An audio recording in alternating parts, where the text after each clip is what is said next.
Deus tem uma palavra para você. Você crê nisso? Amém? Crê nisso?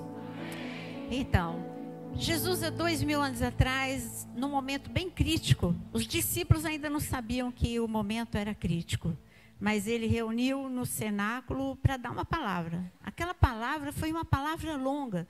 Se você, sempre que novos convertidos perguntam, por onde vocês recomendam que comece a ler a Bíblia? A resposta, acho que todo mundo sabe, é clássica. Qual é o livro que todo mundo fala? Não, comece a ler por...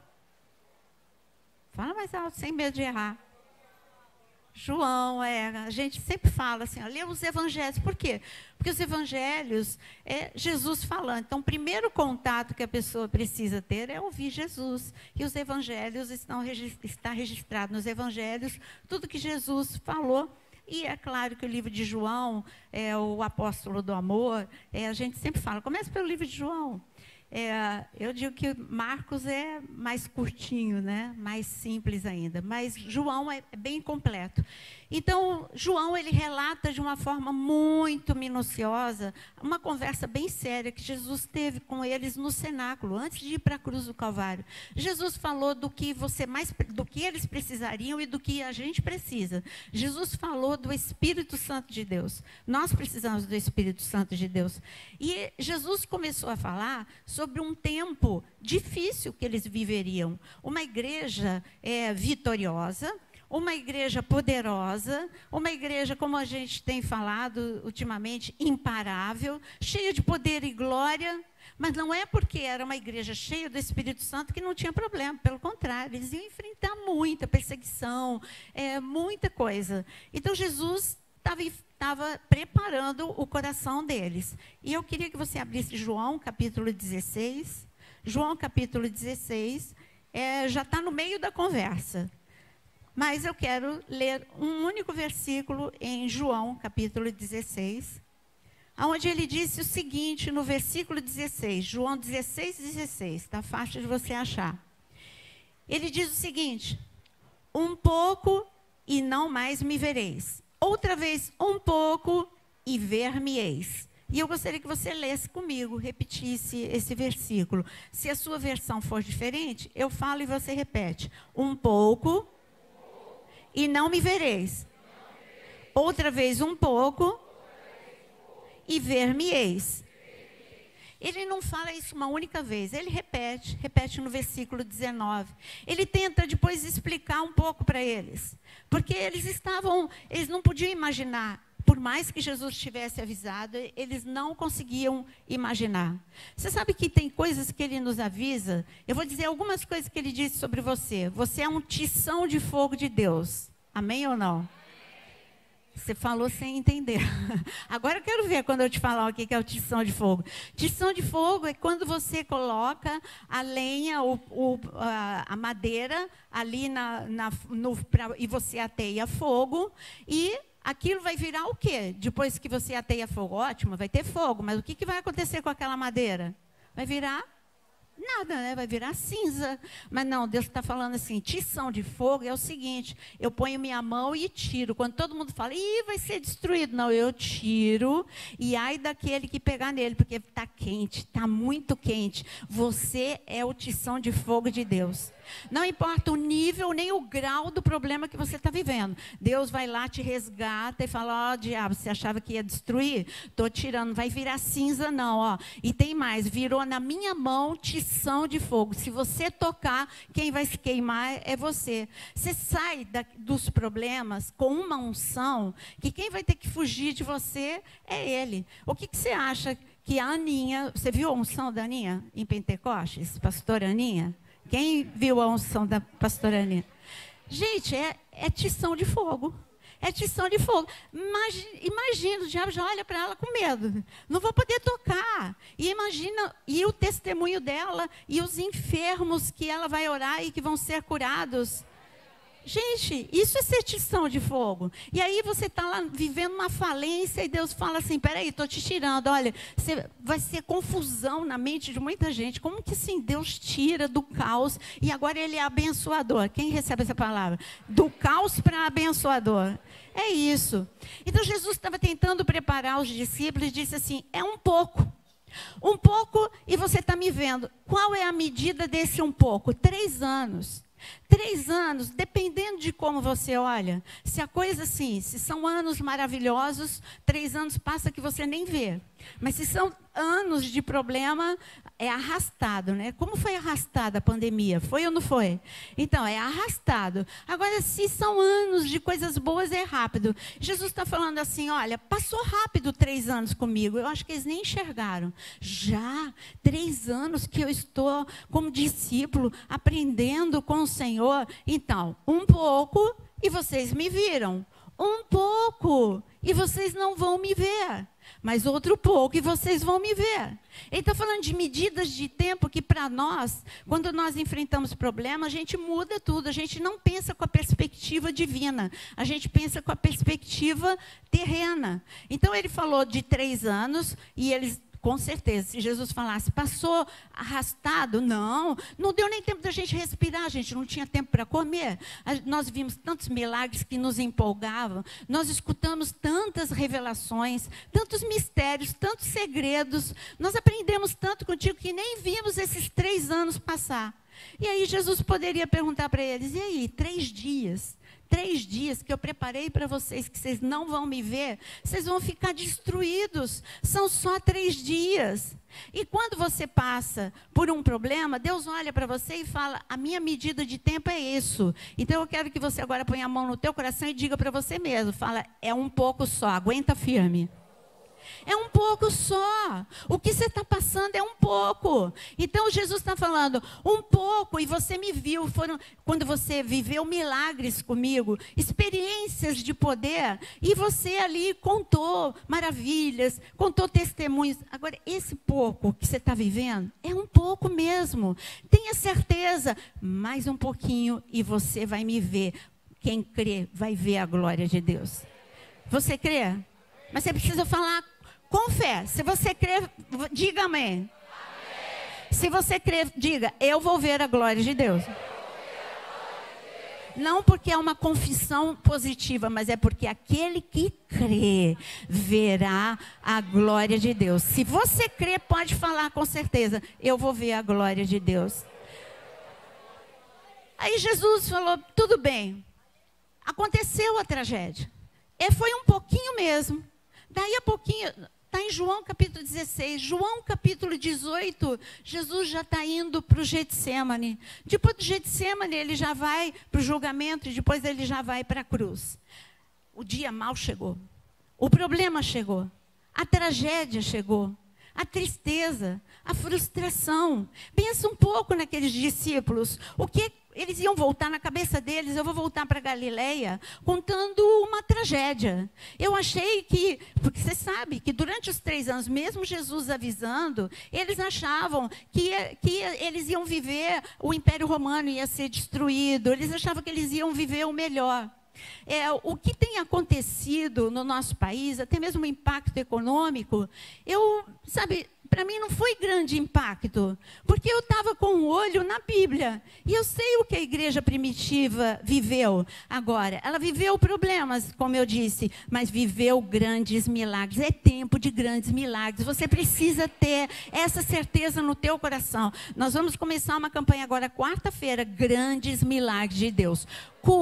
Cura física, milagres em todas as áreas. Nós precisamos estar diante de Deus crendo em milagres. As multidões, elas se aproximavam para poder tocar em Jesus. Quando você vem numa campanha, você está querendo tocar em Jesus. E aqueles que tocavam recebiam o poder de Deus. E eles não mediam sacrifício. Aonde Jesus estivesse, eles iam. Jesus atravessava o mar da Galileia, lá eles iam atrás. Jesus se retirava tirava para ficar sozinho e eles iam atrás. Pode ler os evangelhos, você vai ver. Eles eram perseguidores, não eram nem seguidores, eram perseguidores de Jesus. Mas é isso, aquele que crê quer ficar perto da fonte de poder. Eu quero ser perseguidora de Jesus. Não só seguidora, mas perseguidora da glória de Deus, porque eu quero estar junto da fonte. Eu não quero ficar perto de, sabe, só de um copo de água. Eu quero ir para a fonte de águas vivas. E Jesus é a fonte de águas vivas.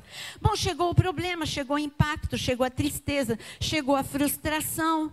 E é lógico que eles ficaram desnorteados. Desnorteados, eles foram para o cenáculo. E ali no cenáculo, eu gostaria que você abrisse agora em Lucas capítulo 24.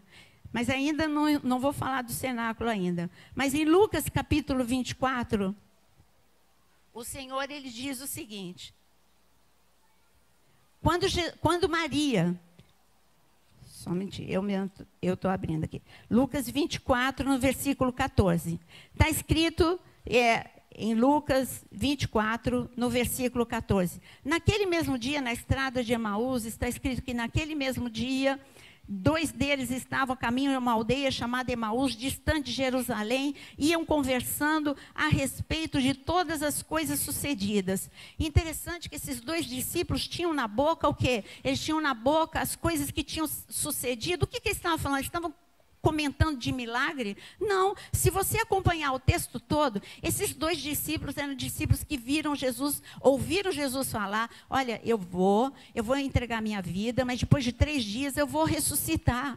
Eles ouviram, esses aqui não ouviram o que Jesus falou no cenáculo, mas ouviu o que Jesus falou abertamente para todos os discípulos. Eu vou voltar, eu vou ressuscitar. O poder de Deus, nada e ninguém pode me deter. A morte não pode me deter. O inferno não pode me vencer. E eu digo que Deus é o mesmo hoje. Nada pode deter o poder de Deus na sua vida. O poder de ressurreição está disponível na sua vida. E aqui nós estamos vendo 2 discípulos que estão se afastando do local de milagre, falando de problema. Eu pergunto para você, durante o dia, analisa, amanhã, segunda-feira, o que é que você mais fala? Você fala mais de fé? Você fala mais de esperança? Ou você conversa com as pessoas acerca de problemas? É claro que nós precisamos desabafar. Eu não estou falando para negar, nunca falar. Mas qual é a porcentagem que você fala? Você fala mais de problemas ou você fala mais sobre a esperança, o sonho,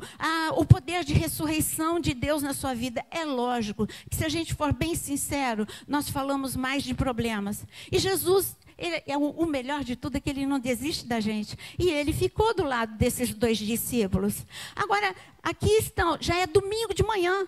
O interessante é que o milagre já tinha acontecido. Domingo de manhã nós temos essa dupla. Domingo de manhã nós temos Maria Madalena, que chega lá, o túmulo está vazio, ela e outras mulheres. Ela chega no cenáculo, ela conta, porque o anjo falou, vai lá, e conta para todos os discípulos de que aquele que vocês estão procurando não está mais aqui, porque ele ressuscitou. E eu digo que ele ressuscitou. Ele ressuscitou.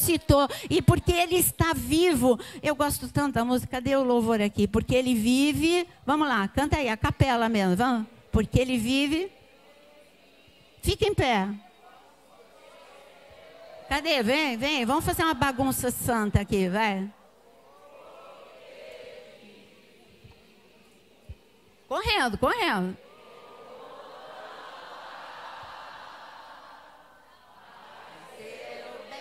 Sei, eu sei que a minha vida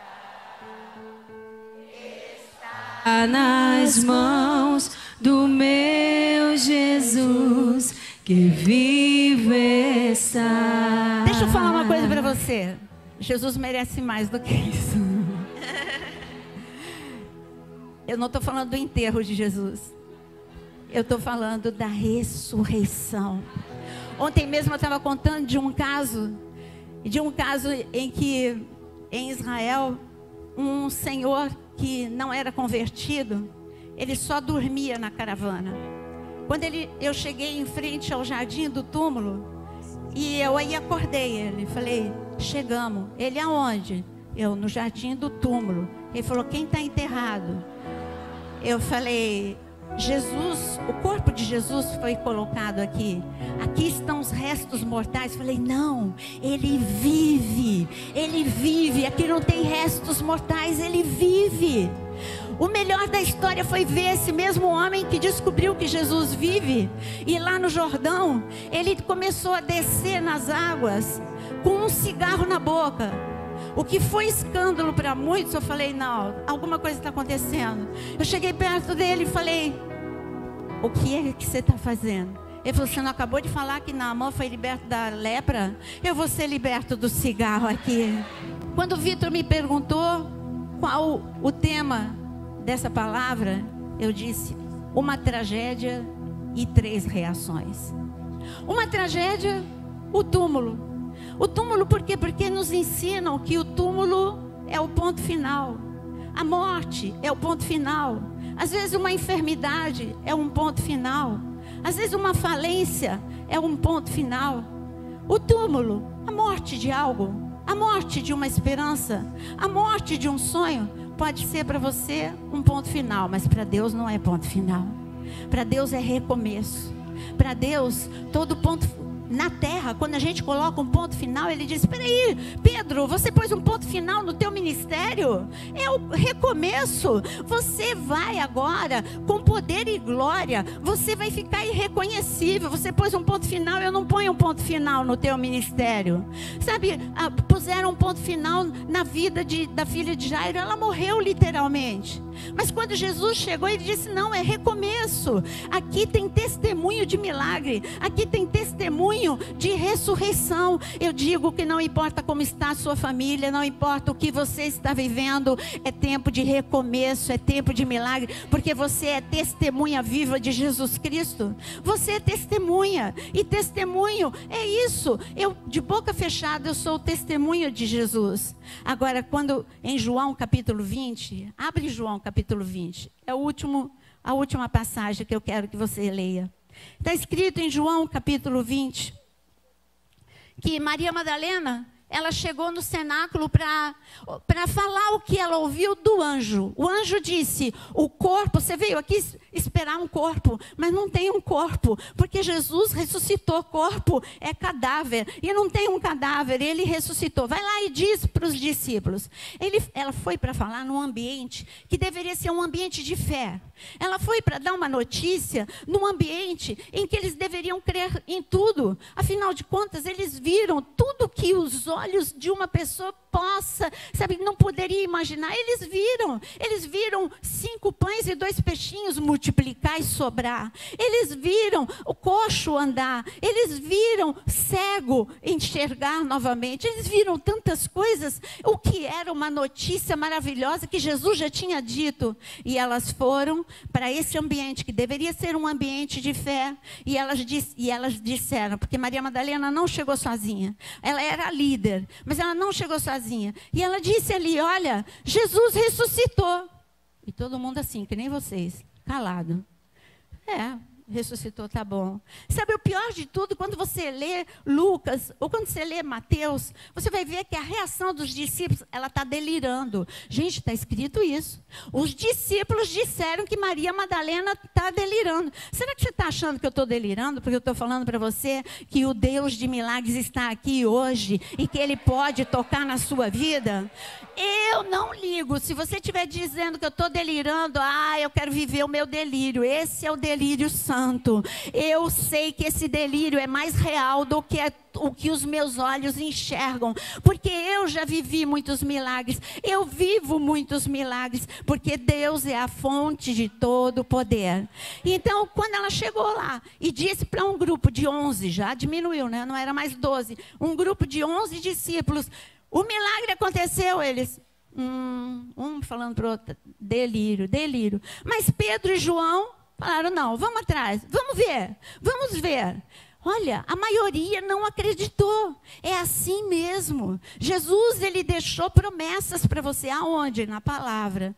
E a maioria fica desesperado no dia mau. A maioria fica atordoado no dia mau. A maioria, sabe, culpa a igreja. Não, sabe por quê? Eu preciso ir para outra igreja, porque aqui as coisas não estão andando. Eu estou fazendo campanha, eu estou crendo, mas não está acontecendo. Um pouco e você me vê. Um pouco você não me vê, e mais um pouco você me verá. Você quer ver Jesus? Então aguenta um pouco, aguenta um pouco, aperta o cinto, é igual ao avião. Quando eu entro e começa a turbulência, eu aperto o cinto e eu já sei, vai passar. Tem que passar, né? Eu acredito que vai passar. Eu confio em Deus, porque eu tenho que chegar. Eu confio no piloto, afinal de contas hoje nosso filho voa, tem que confiar. Então, eu confio no piloto e aí eu já ouvi, uma vez eu contei para vocês, mas olha, ficou na minha vida isso. Tinha uma pessoa que era a primeira vez na minha frente, ele teve uma crise de ansiedade e a comissária, de uma forma muito sábia, ela foi e eu fiquei ali, ó, grudada, ouvindo também. Ela falou, você sabia que tem vários? Acalma, querido, olha, é o teu primeiro voo, Então, mas acalma. Você sabia que tem 3 níveis de turbulência? Ela começou a explicar. Eu ali, deixa eu ouvir direitinho. E ela falou assim, tenha certeza, o avião não é derrubado pela turbulência. Eu fiquei, não é derrubado pela turbulência. Eu acredito que não é derrubado pela turbulência. E aí, depois que ela se afastou, o rapaz disse para a esposa, agarrou na mão da esposa, você acredita que não vai... Bom, ela disse, né? Ela voa toda hora. Aí, olha, ele acreditou e ficou calmo com a palavra da comissária. Agora eu estou falando da palavra de Deus. Esta turbulência não vai te derrubar. Não vai te derrubar. Mas os discípulos acreditaram. Ai, o meu mundo caiu. Agora eu vou voltar para Galileia e todo mundo vai falar, perdeu 3 anos da sua vida. Não pescou, não progrediu na sua vida. Agora, olha só, tudo que você falou, tudo que você acreditou, foi por água abaixo. Era isso que eles pensavam, a vergonha que eles iam passar na Galileia, o perigo que eles estavam correndo em Jerusalém. Eles só pensavam em problema, porque eles são de carne e osso como nós. É fácil você pensar como Jesus? Não. Você precisa conectar a tua mente com a mente dele. O mais fácil é a gente pensar como os discípulos. O mais fácil é a gente pensar como nós mesmos pensamos sempre.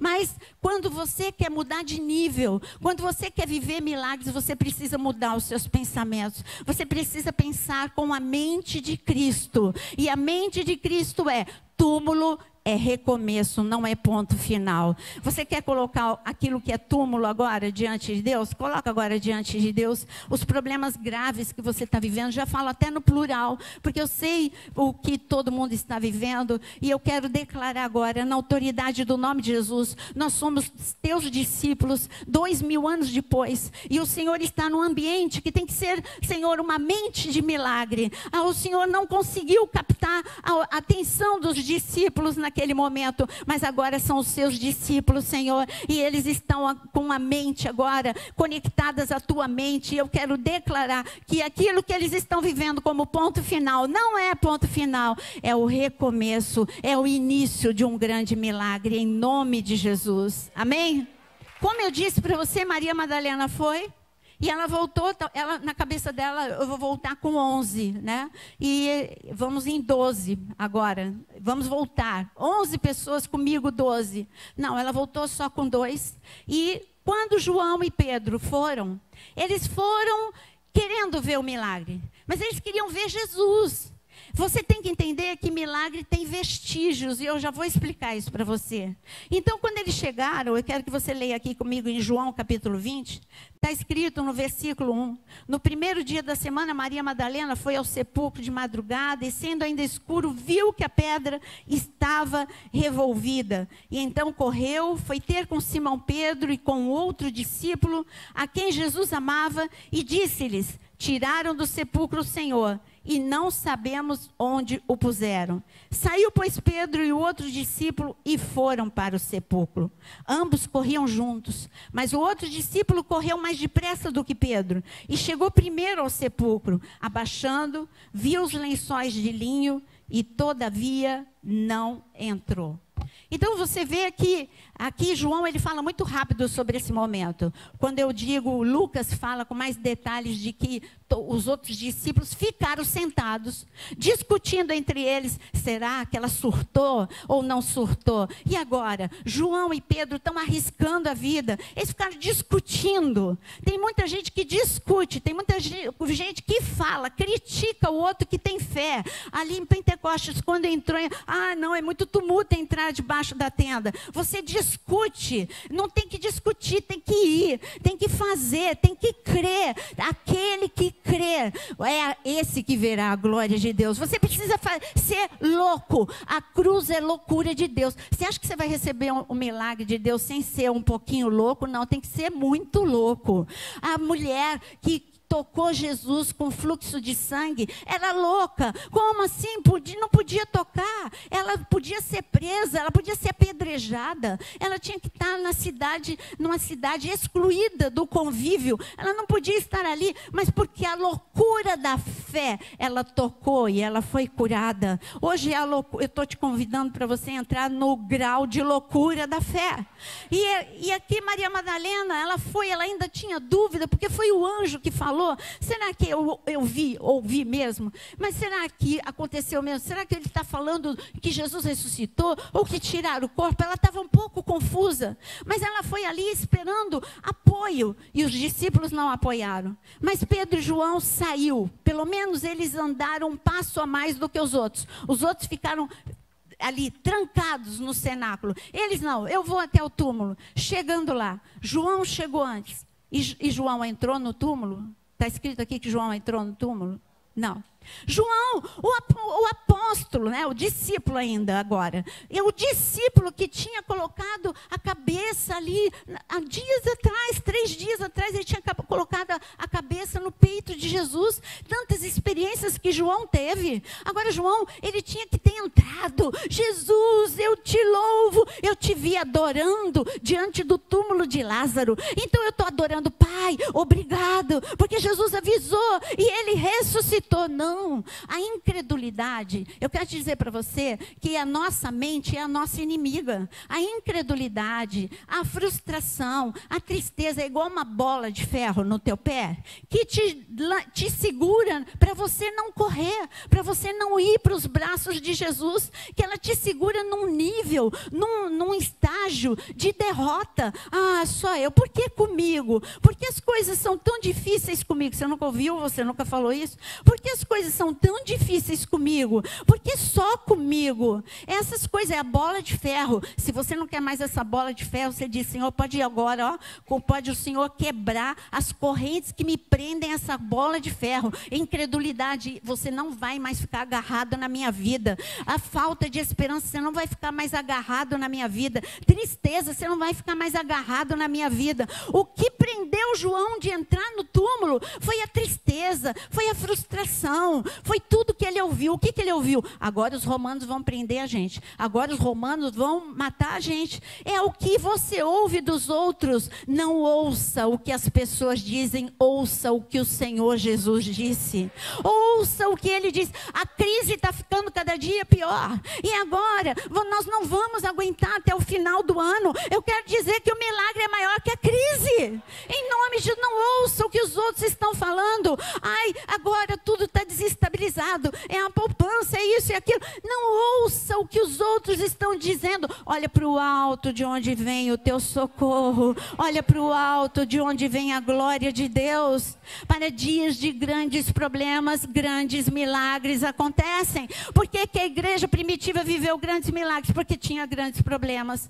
Eles viveram milagres de anjo ir lá abrir a porta da prisão. Por quê? Porque tinha perseguição. Eles viveram milagres de muitos milagres de enfermidade. Por quê? Porque não tinha hospital, porque a enfermidade estava assolando. Então, dias de grandes problemas, dias de grandes milagres. Bom, João ficou. Chegou Pedro esbaforido. E aí, quando Pedro chega esbaforido, o que está escrito sobre Pedro? João não entrou. João viu. O que João viu? Vamos só voltar para o que João viu. E está escrito que eles corriam juntos, João passou na frente, chegou primeiro, versículo 5. Abaixando-se, ele viu o quê? Os lençóis de linho. Todavia não entrou. Se ele viu os lençóis de linho, ele viu o quê? Vestígios de milagre. Ele já devia crer naquele momento. Ai, os lençóis de linho estão aqui, porque ele disse que ele ressuscitaria. E ele ressuscitou. É como quando eu passei por uma enfermidade, as feridas, eram feridas, 3 feridas, a história é longa, só vou falar das feridas. Eram 3 feridas abertas que nenhuma medicação, nenhum procedimento fechava e não era aberta de qualquer jeito, dava para ver assim, lá no fundo, eram feridas horrorosas e aí foi diagnosticado como necrose e quando começou a fechar, eu já recebi meu milagre, só que aconteceu o seguinte, eu peguei o avião, falei assim, eu vou mostrar para minha cunhada, que é dermatologista, que Deus é Deus. Ela disse que é necrose, mas Deus curou a necrose. E olha só, e no avião, uma vez eu contei aqui, no avião as feridas abriram de novo. E eu queria que o avião voltasse.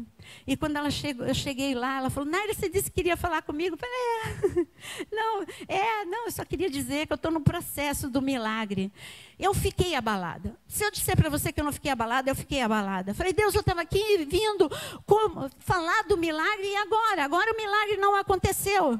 Mas essa palavra vestígio de milagre veio na minha mente naquele momento. O Senhor falou, pega o vestígio do milagre, é o começo de um milagre. Se eu fechei, abriu de novo, eu vou fechar de novo, eu sou poderoso para fechar de novo. Não abre a boca, não fale com ela, não fale com ninguém, use calça comprida, não fale com ninguém, sou eu e você. Segura o vestígio do milagre. O milagre já começou e por dentro. Você está querendo ver por fora. É por dentro que eu comecei. Eu pegava toda a palavra. O Senhor está restaurando por dentro. Eu não estou vendo direito, mas o Senhor está restaurando por dentro. E para encurtar mais ainda a história, Deus restaurou, não foi só cicatrizou. O Senhor, Ele restaurou a pele, o Senhor restaurou a pigmentação. Ele fez um milagre completo. E hoje eu posso dizer, Deus é um Deus que restaura a pele, Deus é um Deus que fecha feridas, Deus é um Deus que transforma necrose em vida, em cura. Era necrose na perna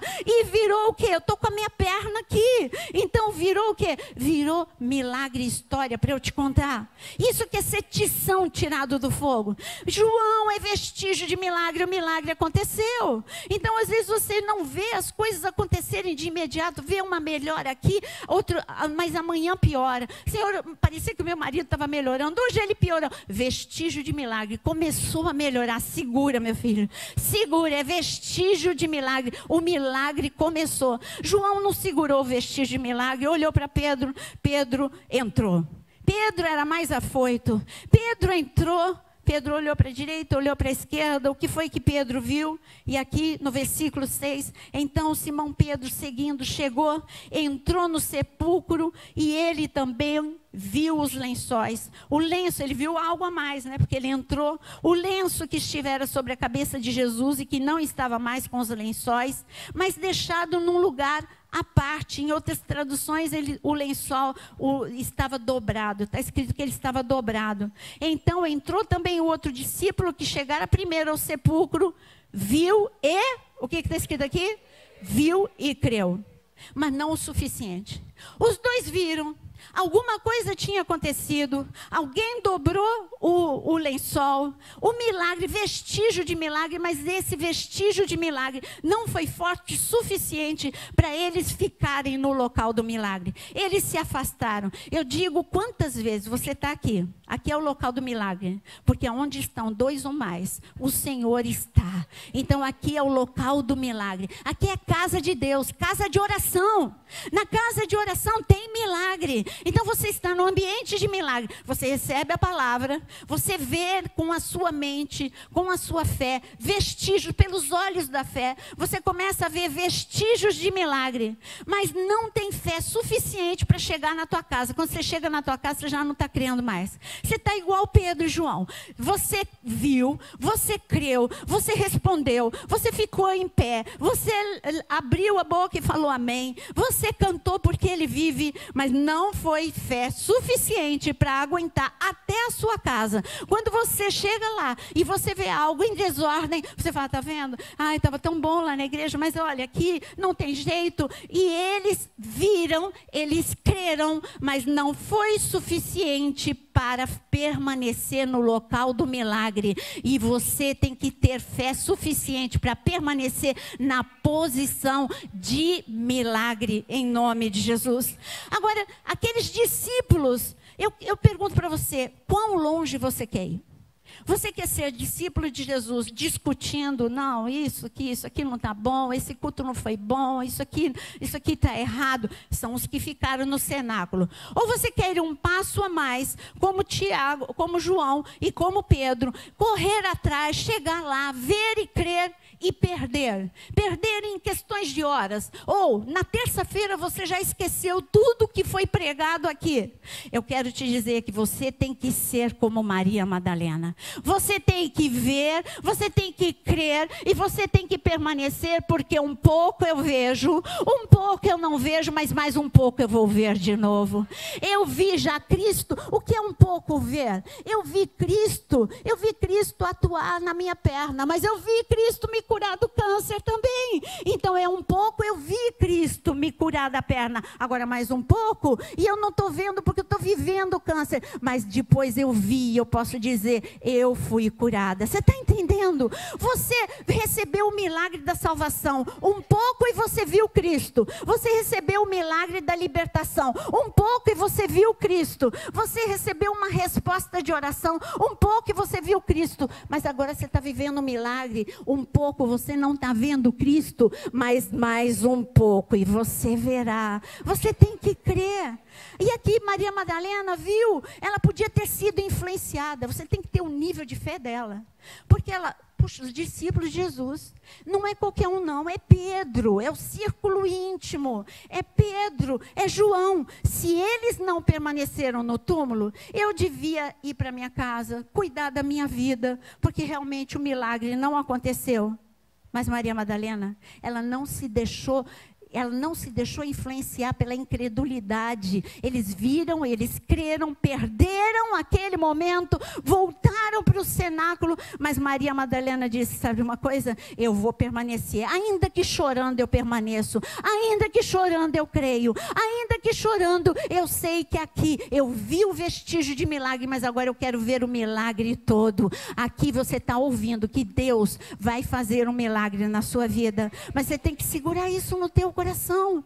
Sabe, o que nós mais precisamos hoje é pregar sobre o poder do sangue de Jesus, o poder do nome de Jesus. Nós precisamos pregar sobre arrependimento e nós precisamos pregar sobre fé.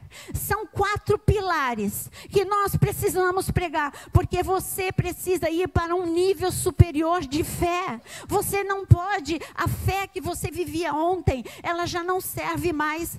Essa fé que tudo te abala, tudo te entristece, isso não é fé. Isso é um sopro de Deus na sua vida. Agora, fé é você chorar e crer. Fé é você não ver nada e crer. Fé, eu não demovo, eu vou continuar orando, eu vou ficar agarrada aqui, Senhor. Eu sei que o Senhor é o alfa, o Senhor é o ômega. O ponto final de Jesus é diferente. Ele é o ômega. Fala comigo, ele é o ômega.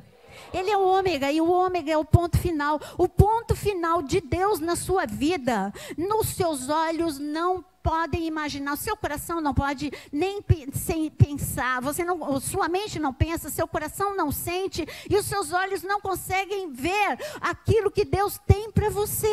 É esse nível de fé que Ele quer que você entre. Eu não sei o que eu vou ter que fazer com essa igreja, mas se você quiser viver, a gente tem falado, nós precisamos viver um nível de sinais, prodígios, maravilhas, mas Jesus Ele foi embora de Nazaré, porque ali não tinha fé. Se essa igreja não subir hoje um degrau de uma fé que você nunca viveu, você não vai viver esses milagres. Você vai ser espectador, mas você não vai viver. Mas eu quero que você viva o seu milagre em nome de Jesus.